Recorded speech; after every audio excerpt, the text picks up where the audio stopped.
Hello students, this is poem 5th for class 7th and the name of this poem is Trees, and this beautiful poem is written by Shirley Baur.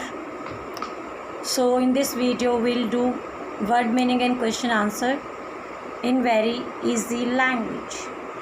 So we'll begin with word meaning. First word is swing. A thing for swing मतलब झूला झूलने के लिए जो झूला होता है उस झूले को हम स्विंग कहते हैं। और हिंदी में झूले कहते हैं। जैसे भारत में तीज के त्यौहार में हम पेड़ों में जो झूला लगाते हैं उस झूले को हम स्विंग कहते हैं। पार्क्स में भी स्विंग होते हैं। ब्लो व्हेन विंड ब्लोज, हवा का बहना, हवा का चलना, तो ब्लो हम हवा के चलने के लिए कहते हैं।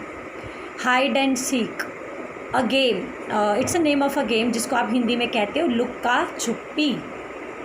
इंग्लिश में बोलते हैं हाइड एंड सीक। हाइड मतलब छुपना, सीक मतलब ढूंढना।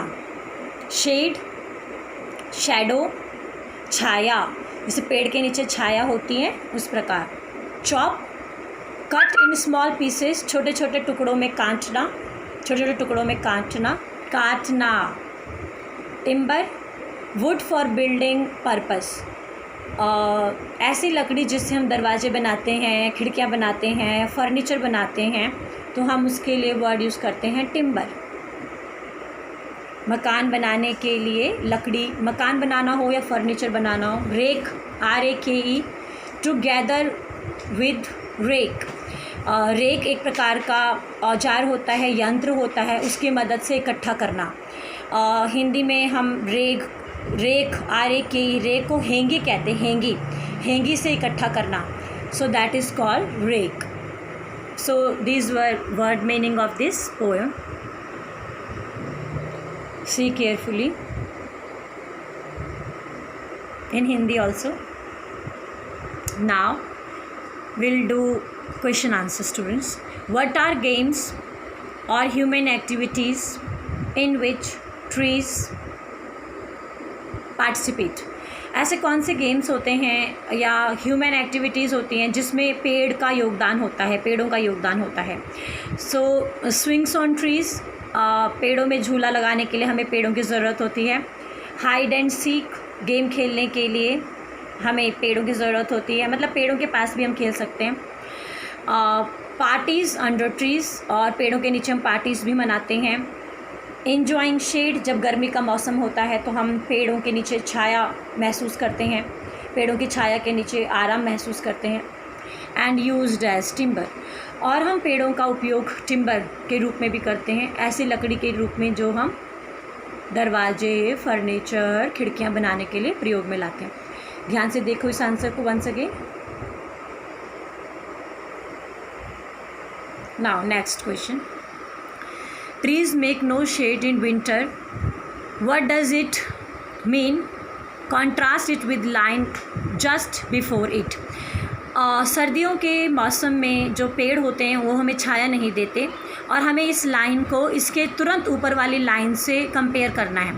कॉन्ट्रास्ट होता है, दोनों लाइन में अपोजिशन होगा, दोनों लाइन में कॉन्ट्राडिक्शन होगा, दोनों लाइन में विरोधाभास होगा। देखते हैं क्या। In winter season shade is not formed under trees as it is foggy and cloudy. सर्दियों के मौसम में पेड़ों के नीचे छाया बनती नहीं है, क्योंकि सर्दियों में मौसम बादलों से घिरा हुआ होता है या धुंध होती है। बट लेकिन in summer season it is very sunny, so shade is found below the trees. हमने इस आंसर में कॉन्ट्रास्ट किया है, अपोजिशन बताया है कि सर्दियों में पेड़ों के नीचे छाया नहीं होती क्योंकि मौसम बादलों से घिरा हुआ होता है या धुंध होती है, और गर्मियों के समय क्योंकि सूरज बहुत तेज़ चमकता है तो पेड़ों के नीचे छाया बनती है। इसीलिए ये दोनों लाइन में कॉन्ट्राडिक्शन है। Do you think one purpose of trees is to grow fruits? Is this line humorous? क्या आप लोगों को लगता है कि पेड़ों का एक फंक्शन फल देना भी है? और क्या इस लाइन में कोई हंसी की बात है? Humorous, HUMOROUS, HUMOROUS, humorous. Surely trees give us fruits, and I do not think this line is humorous. HUMOROUS, humorous. Rather, it shows one important function of trees. मेरा ये मानना है कि पेड़ जो हमें फल देते हैं, ये बात बिल्कुल सच है, लेकिन मेरे अकॉर्डिंग ये लाइन हंसी की बात नहीं है, क्योंकि ये हकीकत है कि पेड़ हमें फल प्रदान करते हैं और ये उनका एक बहुत महत्वपूर्ण कार्य भी है. So this is our answer. Surely trees give us fruits, and I do not think this line is humorous. Rather, it shows one important function of trees. So in this poem we did word meaning and question answer of this wonderful poem Trees, written by Shirley Bosch. Thank you.